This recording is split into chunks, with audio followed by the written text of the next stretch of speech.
আজি এটা বিশেষ বিষয়ৰ ওপৰত আলোচনা কৰিম বুলি ভাবিছোঁ।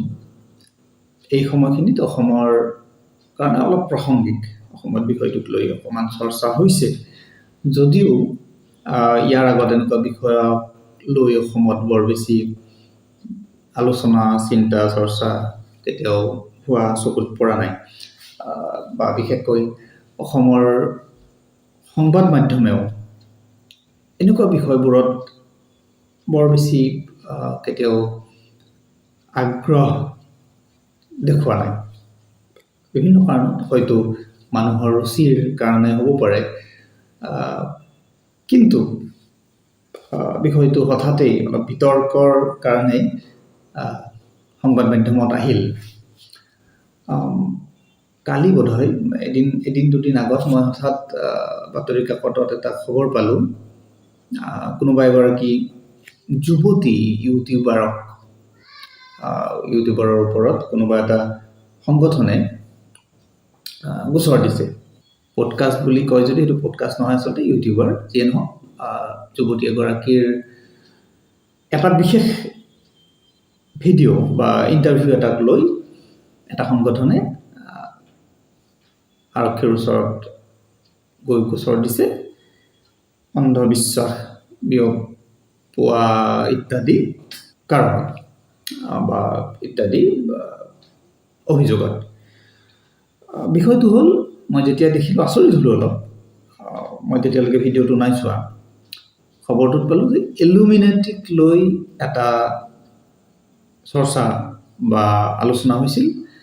কোনোবা এজন অখ্যাত অতিথি, নাজানো তেওঁৰ বিষয়ে মই যেতিয়ালৈকে জনা নাছিলোঁ, আহি এটা ইণ্টাৰভিউ হৈছিল য'ত ইলুমিনেটিক লৈ কিছুমান আলোচনা হৈছিল, আৰু সেইটোৱেই এই বিতৰ্কৰ বা গোচৰ দিয়াৰ মূল কাৰণ, য'ত অন্ধবিশ্বাস বা কিছুমান বেআইনী কথা কোৱা বুলি তেওঁলোকে অভিযোগ দিলে। আচৰিত হ'বলগীয়া কথা, ইলুমিনেটিক লৈ গোটেই বিশ্বজুৰি চৰ্চা হৈ আছে, ভাৰতত হৈছে, বিভিন্ন আলোচনা হৈছে, ডকুমেণ্টাৰী বনাইছে, বিভিন্ন ইণ্টাৰভিউ হৈছে সেইটো বিষয়ক লৈ। তাৰপিছত মই বিচাৰি সেই ইণ্টাৰভিউটো চালোঁ, চাই দেখিলোঁ কিছুমান অদ্ভুত আলোচনা হৈছে। সেই যিজন যুৱক এই ইলুমিনেটিক লৈ কথা কৈছে, নাজানো তেওঁৰ সেই বিষয়ত কিমান অধ্যয়ন বা জ্ঞান আছে, কিন্তু বিভ্ৰান্তি সৃষ্টি কৰিছে সেইটো সঁচা।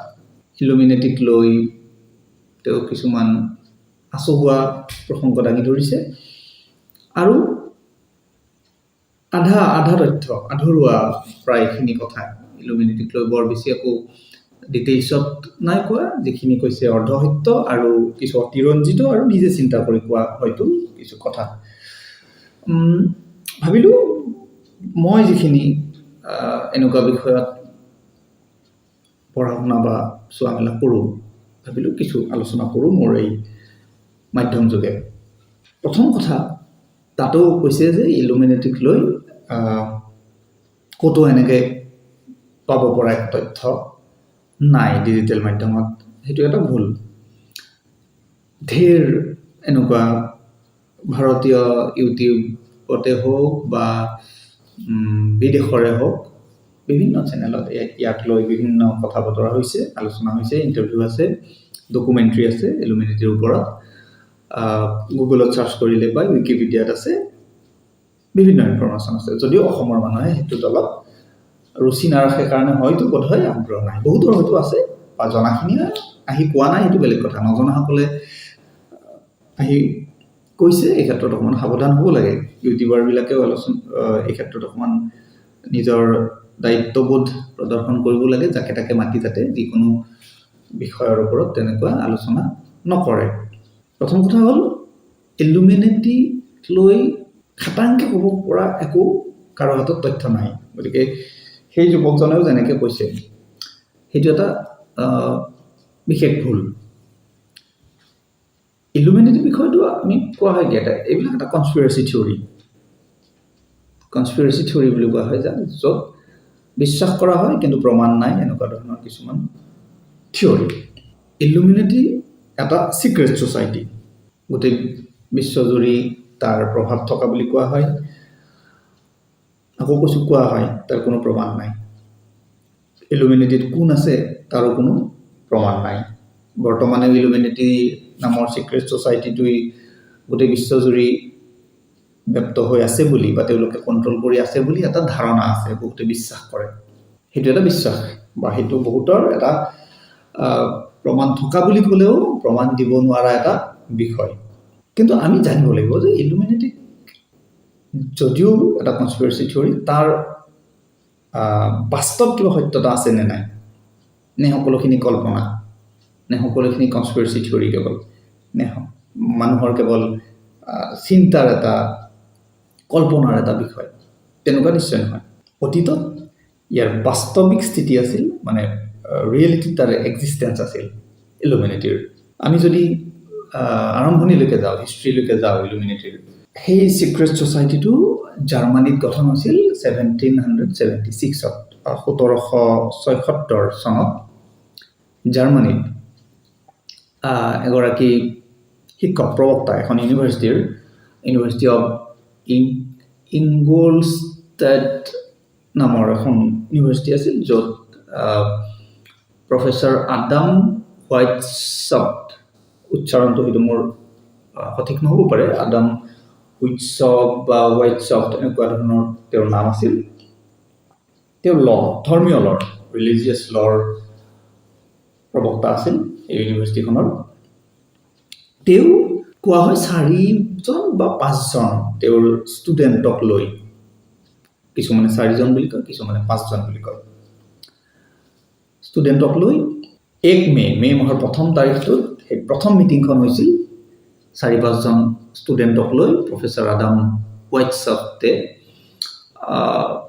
ইলুমিনেটি নামৰ সেই এটা ছ'চাইটি বা এটা সংগঠন গঠন কৰিছিল। প্ৰথম নাম দিছিল অৰ্ডাৰ অফ ইলুমিনেটি নামৰ। ইলুমিনেটি নামটো ইলুমিনাছ এনলাইটেনমেণ্ট এনেকুৱা এটা অৰ্থ প্ৰকাশ কৰে, তাৰ পৰা ইলুমিনেটি শব্দটো তেওঁলোকে লৈছিল। তেওঁলোকৰ উদ্দেশ্য মহৎ আছিল। সেই সময়ৰ চৰকাৰ আৰু ধৰ্মৰ যি অনুশাসন বা ৰাজত্ব, চৰকাৰী যি নীতি, তেতিয়াতো পলিটিক্স আৰু ধৰ্ম একাকাৰ হৈ আছিল সেই সময়টো জাৰ্মানীত। 18 শতিকাটো 1776 সেই সময়খিনিতো গীৰ্জাই দেশ বা গীৰ্জাৰ নিয়ম মতেই সমাজ চলিছিল, দেশ চলিছিল।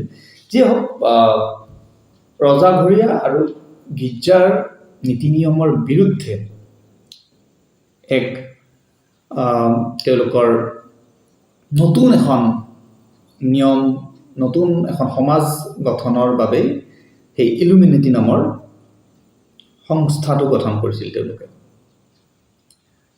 তেওঁলোকৰ মূল মিছনটো আছিল এনেকুৱা, ধৰ্মৰ পৰা, চৰকাৰৰ পৰা মুক্ত, জনসাধাৰণক মুক্ত কৰা, জনসাধাৰণৰ হাতত শক্তি প্ৰদান কৰা, স্বাধীনতা, এনেকুৱা ধৰণৰ কিছুমান উদ্দেশ্যেৰে তেওঁলোকে এই চিক্ৰেট ছ'চাইটি, তেতিয়াও চিক্ৰেটেই আছিল আৰম্ভণি, কোনেও গম নোপোৱাকৈ তেওঁলোকে কাম কাজ আৰম্ভ কৰিছিল। তেওঁলোকে সেই সময়ত ধৰ্মই যিবিলাক বাধা নিষেধ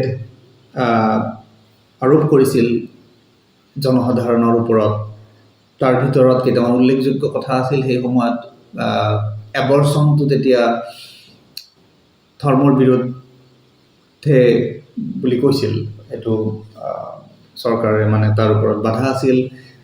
চুইচাইড, আত্মহত্যাও তেতিয়াও ধৰ্মৰ বিৰুদ্ধে বুলি কৈছিল। গতিকে এওঁলোকে ভাবিছিল যে আমি সেইবিলাকৰ পৰা মুক্ত কৰোঁ, কোনোবাই যদি আত্মহত্যা কৰে সেইটো যাতে ধৰ্ম বিৰোধী কথা হ'ব নোৱাৰে। তো ধৰ্মৰ গণ্ডিৰ পৰা মুক্ত কৰাৰ এক প্ৰয়াস আছিল ইলুমিনেটি। লাহে লাহে তেওঁলোকৰ সদস্য সংখ্যা বাঢ়িল। অতি কম সময়ত, এবছৰৰ ভিতৰত সেই 5জনৰ পৰা 5,000 মানলৈকে যোৱা বুলি কোৱা হয় সদস্য সংখ্যা। তাৰপিছত লাহে লাহে মানুহৰ মাজত প্ৰচাৰ হ'ল কথাটো। চৰকাৰে তেওঁলোকৰ বিৰুদ্ধে কিছু স্থিতি গ্ৰহণ কৰিলে। লাহে লাহে তেওঁলোকক দমন কৰাৰ প্ৰয়াস কৰিলে। সেই সময়ৰ চৰকাৰে প্ৰফেচাৰ ৱাই চিফ্টক দেশান্তৰ কৰা হ'ল, তেওঁলোক খেদি দিয়া হ'ল।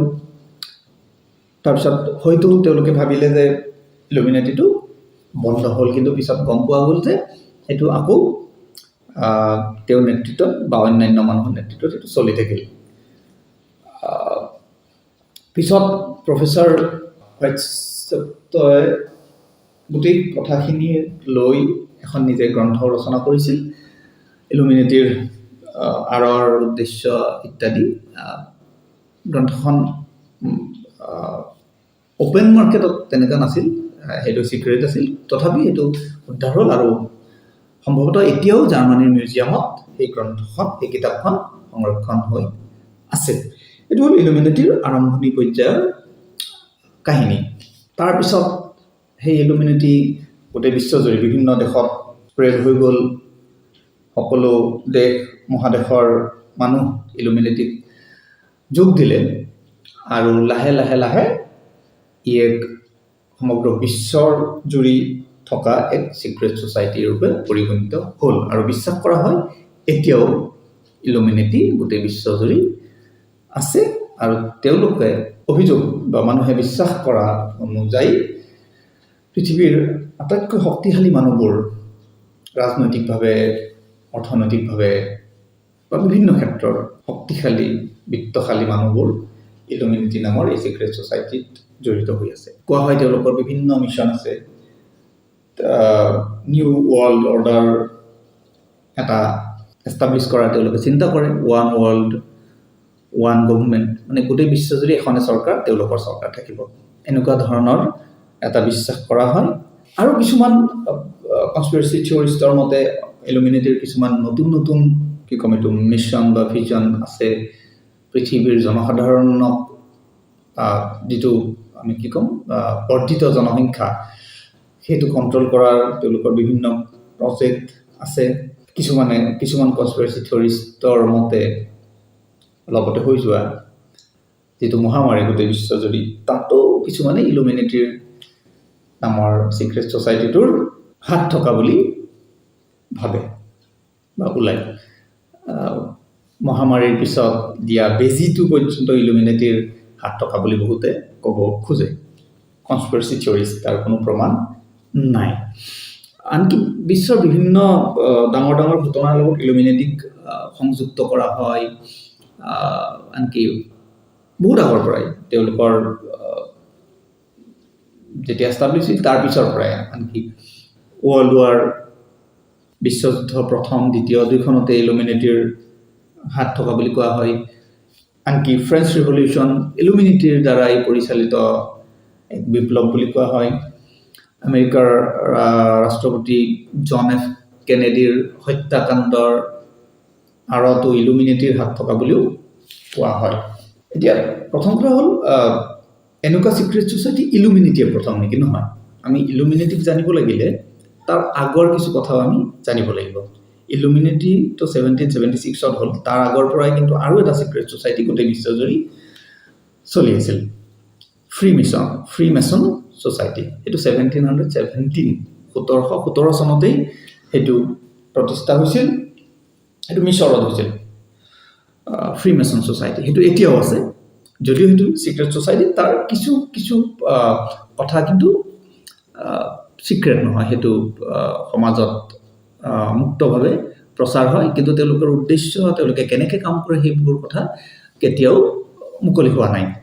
ফ্ৰী মেছন ছ'চাইটিত আনকি ভাৰতৰ বহুত গুণী জ্ঞানী মানুহো আছে, বহুত ৰজা মহাৰজাও আছিল।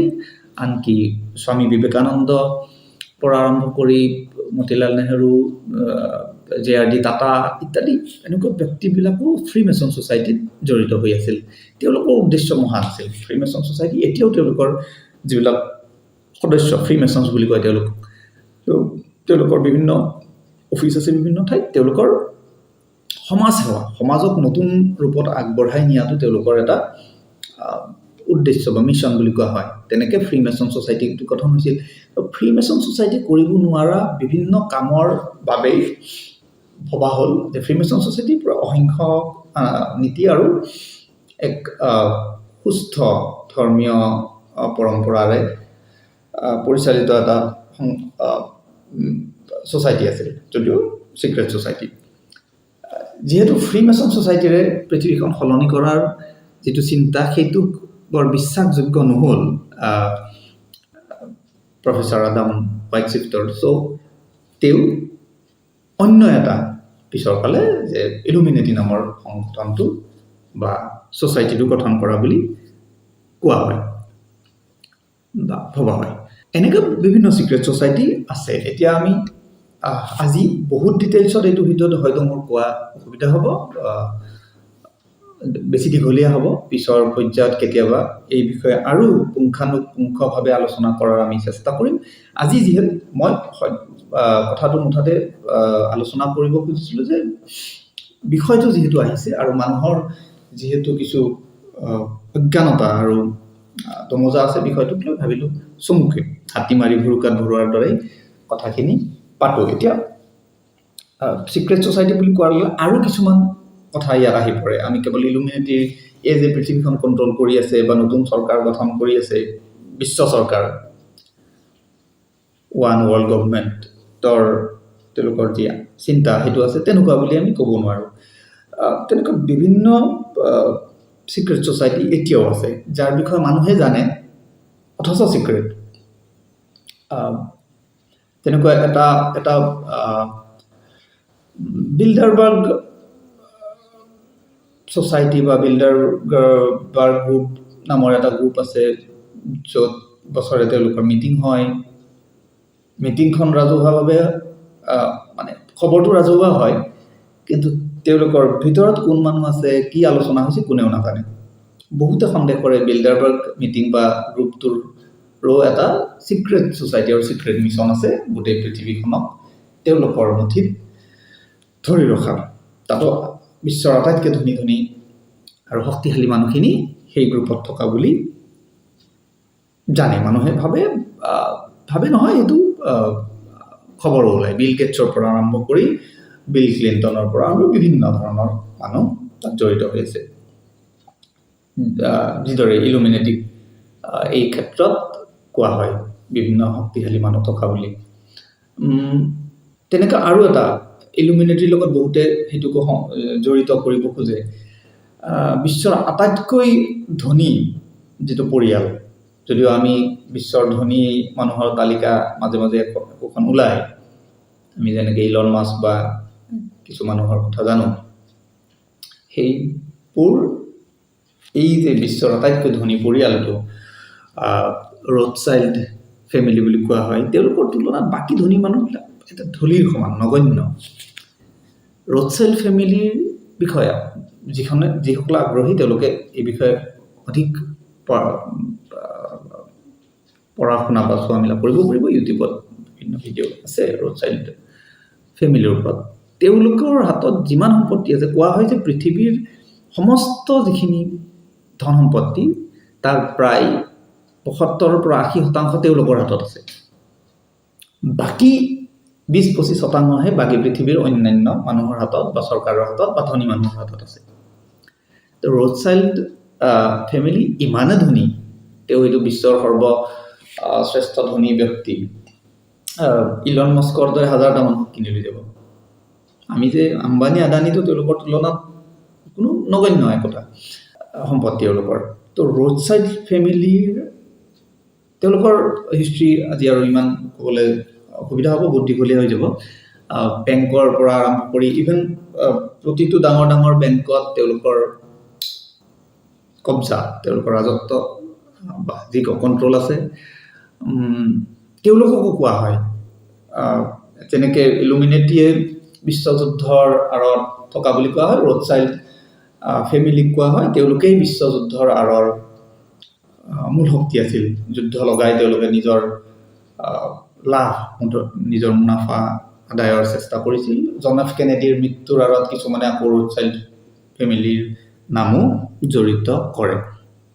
তো এনেকুৱা চিক্ৰেট ছ'চাইটিটো এনেকুৱা ধৰণৰ বিভিন্ন ধৰণৰ ছ'চাইটি বা বিভিন্ন ধৰণৰ এনেকুৱা চিক্ৰেট কি ক'ম পাৱাৰ বা শক্তি থকা বুলি বহুতে বিশ্বাস কৰে।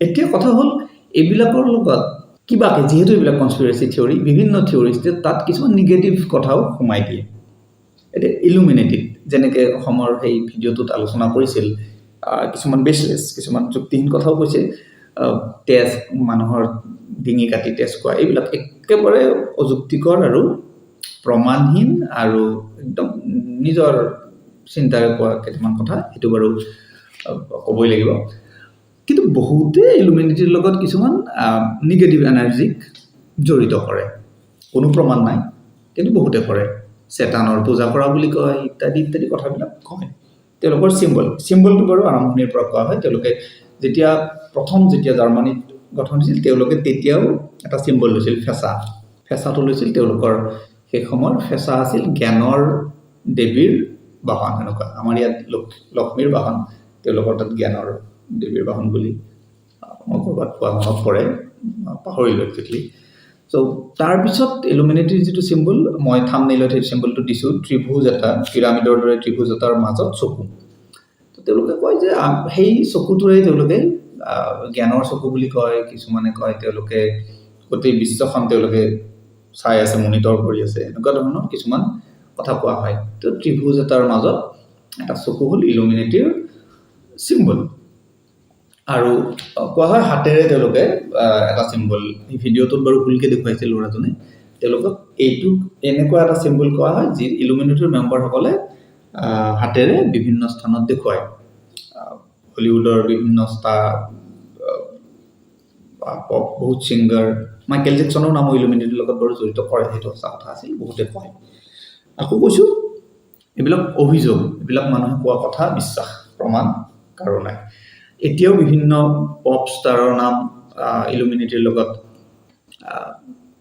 সন্দেহ কৰা হয় জড়িত বুলি কোৱা হয় বিভিন্ন ডাঙৰ পলিটিচিয়ানক ইলুমিনেটিত থকা বুলি কোৱা হয় ডাঙৰ ধনী মানুহৰ নাম কোৱা হয় সঁচা মিছা পিছৰ কথা ভাৰতৰ কিছু মানুহৰ কথা কেতিয়াবা ওলায় কোনেও কেতিয়াও স্বীকাৰ কোনেও নকৰে ইলুমিনেটিত থকা বা যিকোনো চিক্ৰেট ছ'চাইটিত থকা মানুহবিলাকে প্ৰায়খিনিয়ে নিজে সেইটোক ৰিভিল নকৰে বা ব্যক্ত নকৰে প্ৰকাশ নকৰে ইলুমিনেটিৰ ক্ষেত্ৰত সেইটো অলপ ষ্ট্ৰিক্ট ক'বই নোৱাৰে তেওঁলোকে গতিকে ইলুমিনেটিৰ লগত কোন জড়িত হৈ আছে কোন নাই আমি কেতিয়াও প্ৰমাণ নাপাওঁ ক'ব নোৱাৰোঁ কিন্তু কোৱা হয় ভাৰতৰ কিছুমানেতো দিলজিৎ দোসাঞ্জ নামৰ এই যে পাঞ্জাবী ছিংগাৰ এক্টৰজন আছে তেওঁকো কিছুমানে আনকি ইলুমিনেটিৰ লগত জড়িত কৰে বহুতে কয় তেওঁ ষ্টেজত এই চিম্বলটো দি থাকে তেনেকুৱা ইভেন এতিয়া তেওঁ এটা ৰিচেণ্টলি তেওঁৰ এটা টুৰ চলি আছে ইণ্ডিয়ানে ৱৰ্ল্ড টুৰ মিউজিকেল সেইটোৰ নাম আকৌ দিছে তেওঁ ডিলুমিনেটি তো এনেকুৱা কাৰণত কয় তেওঁ কেতিয়াও ক'তো সেইটো মানি লোৱা নাই হানি সিঙকো কিছুমানে ইলুমিনেটিৰ লগত জড়িত কৰাইছিল তেওঁ কেতিয়াও সেইটো নিজে প্ৰকাশ নাই কৰা অৱশ্যে হানি সিঙে দুই এটা ইণ্টাৰভিউত ক'ৰবাত চেটানিক চাৰ্চৰ কথা কৈছে তেওঁক কোনোবাই লৈ গৈছিল সেইটো এটা বেলেগ বিষয় তাৰ লগত সদায় আমি ইলুমিনেটিক জড়িত কৰিব নোৱাৰোঁ চেতান তন্ত্ৰ মন্ত্ৰ জাতীয় কথাবোৰতো প্ৰায় বহুত ক্ষেত্ৰতে আহে সেইটো ভাৰতত অসমত যুগ ধৰি সেইবিলাকৰ সাধনা চলি আছে তাৰ প্ৰেক্টিচ চলি আছে সেইবুলি সকলো কথাতে যে আমি সেইকেইটা সোমাই দিম তেনেকুৱা নহয় গোটেই বিশ্বজুৰি এনেকুৱা নিগেটিভ ব্লেক মেজিক নিগেটিভ এনাৰ্জিৰ প্ৰেক্টিচ হৈ আছে সেইটো ইলুমিনেটিৰ মানুহে যে কৰে তেনেকুৱা কোনো ক'তো প্ৰমাণ নাই কিন্তু কিছুমানে সেইটো বিশ্বাস কৰে তেওঁলোকে ভাবে যে সেই শক্তিৰে তেওঁলোকে পৃথিৱীখনক কণ্ট্ৰল কৰে মানুহবিলাকক কণ্ট্ৰল কৰে কিছুমানে ভাবে আকৌ কৈছোঁ গতিকে আমি সেইবোৰ কিমান বাস্তৱ কিমান সত্য আমি প্ৰমাণ কৰিব নোৱাৰোঁ গোটেই কথাটোৱেই যিহেতু এটা ৰহস্যৰ মাজত থকা এটা বিষয় তেনেকৈ ৰহস্যতে থাকিব ইলুমিনেটি বা অন্যান্য কথা বাকী চিক্ৰেট ছ'চাইটিবিলাক বাৰু ফ্ৰী মেছন সমাজৰ দ্বাৰা অলপ স্বীকৃত আৰু মানুহে জানে তেনেকুৱা বিল্ডাৰবাৰ্গ গ্ৰুপৰ কথাও মোটামুটিকৈ মানুহে অলপ ওচৰত জানে ৰথচাইল্ড ফেমিলিক চবে জানে কিন্তু তাৰ এটাৰ লগত এটা সংযুক্ত কৰে বহুত ক্ষেত্ৰত বহুতে কিন্তু যিহেতু আকৌ কৈছোঁ ইলুমিনেটিৰ বিষয়ত আমি ক'ব লাগিলে যে তেওঁলোকৰ তেনেকুৱা কিবা এটা এজেণ্ডা আছে সেইটো আমি ক'ব নোৱাৰোঁ বহুতে ভাবে বহুতে এই বুলিও কয় প্ৰতিখন দেশৰ চৰকাৰক আমি যিখন চৰকাৰ আচলতে নিৰ্বাচন কৰোঁ সেই চৰকাৰখনক চলাই আছে কিন্তু এনেকুৱা চিক্ৰেট গভৰ্ণমেণ্ট এখনে ইলুমিনেটি হ'ব পাৰে বা অন্যান্য বহুতেতো ৰথচাইল্ড ফেমিলিয়ে গোটেই পৃথিৱীখনৰ চৰকাৰ চলাই থকা বুলি কয় কাৰণ আমাৰ চৰকাৰে য'ৰ পৰা টকা পায় আমি যে টকা ধাৰে লওঁ কোনোবা বেংকৰ পৰা গৈ ৱৰ্ল্ড বেংকক আকৌ টকা ধাৰে দিয়া বুলি কয় ৰথচাইল্ড ফেমিলিয়ে গতিকে তেওঁলোকৰ হাতত ইমানেই শক্তি ইমানেই সম্পত্তি যে তেওঁলোকৰ নিৰ্দেশতে গোটেই পৃথিৱীৰ চৰকাৰ চলে গতিকে তেনেকৈ ইলুমিনেটিৰ নিৰ্দেশত চলা বুলি কয় ইলুমিনেটিয়ে সকলো দেশতে তেওঁলোকৰ মানুহ আছে শক্তিশালী মানুহ আছে তেওঁলোকৰ দ্বাৰাই তেওঁলোকৰ যিটো মিছন বা এখন চৰকাৰেৰে এখন পৃথিৱী চলিব বুলি যিটো এটা সন্দেহ প্ৰকাশ কৰা হয় তেওঁলোকক এইটো কৰি থকা বুলি বহুতে ভাবে আৰু অন্যান্য কিছুমান বিভিন্ন অভিযোগ আছে বিভিন্ন থিয়ৰী আছে ইলুমিনেটিক লৈ সকলো কথা আজি বাৰু ক'বলৈ মই যোৱাৰ প্ৰয়োজন নাই এইখিনি ইলুমিনেটিক লৈ যিসকলে ইচ্ছা কৰে অলপ অধিক পঢ়া শুনা কৰিব পাৰে ইলুমিনেটিৰ বিষয়ে ডকুমেণ্টাৰী অলপ ইণ্টাৰেষ্টিং বিষয় এটা কৈছোঁ ইলুমিনেটিক লৈ মনত পৰাতে মই আৰম্ভণিতে কোৱা নহ'ল কথাটো আপোনালোকে নিশ্চয় এখন চিনেমা ইলুমিনেটিৰ কনচেপ্টটোক লৈ বিভিন্ন চিনেমা হৈছে শেহতীয়াভাৱে আপোনালোকৰ নিশ্চয় মনত আছে অক্ষয় কুমাৰ অভিনীত এখন চিনেমা গব্বৰ ইজ বেক চাইছে যদি গব্বৰ ইজ বেকৰ গোটেই কনচেপ্টটো ইলুমিনেটিৰ আৰম্ভণি সেই হিষ্ট্ৰীৰ কনচেপ্টটোৱে প্ৰফেচাৰ কেইজনমান ষ্টুডেণ্ট কৰাপ্টেড মানুহবিলাকক তেওঁলোকে হত্যা কৰিলে তাত ক'তো ইলুমিনেটি শব্দটো তেওঁলোকে নাই ব্যৱহাৰ নাই কৰা বাৰু গতিকে মই এনেকৈ নকওঁ যে ক'ৰবাত ইলুমিনেটিৰ ষ্টৰিটো তেওঁলোকে লৈছে নাই লোৱা কনচেপ্টটো আধাৰটো তেনেকুৱাই সেই ইলুমিনেটিটো আৰম্ভ হৈছিল তেনেকুৱা এটা পজিটিভ কাম এটা লৈ হয়তো যদি কোনোবা বেয়া শক্তিৰ হাতত পৰিছে স্বাৰ্থপৰ মানুহৰ হাতত পৰিছে ইলুমিনেটিয়ে হয়তো কিবা নিগেটিভ প্ৰেক্টিচ কৰিব পাৰে সেইটো এটা অন্য বিষয় প্ৰমাণ নোহোৱাকৈ আমি একো কথা ক'ব নোৱাৰোঁ হ'ব আজিলৈ এইখিনিয়ে কম পিছৰ পৰ্যায়ত লাগিলে এইটো বিষয়ত অধিক দীঘলীয়াভাৱে ভালকৈ বিস্তৃত আলোচনা কৰিম আৰু অন্যান্য এনেকুৱা বিষয়বোৰ আমি হয়তো আলোচনা কৰি থাকিম আজিলৈ এইখিনিয়ে মতামত জনাব আৰু যদি কিবা এনেকুৱা বিষয় আপোনালোকে জনাব খোজে কমেণ্টত জনাব পাৰে তথ্য জনালে ভাল পাম আৰু আলোচনাৰ বিষয় আকৌ দিব আমাৰ নতুন বিষয়ৰ চিন্তা মুকলি হ'ব এনেকুৱা কিন্তু আকৌ এবাৰ কৈছোঁ ফুল ইনফৰমেশ্যনেৰে ছ'চিয়েল মিডিয়া বা ইউটিউবৰে মানুহক বিভ্ৰান্ত নকৰিলেই ভাল সাৱধান হ'ব লাগে মিছগাইড নকৰিব লাগে এইখিনি ধন্যবাদ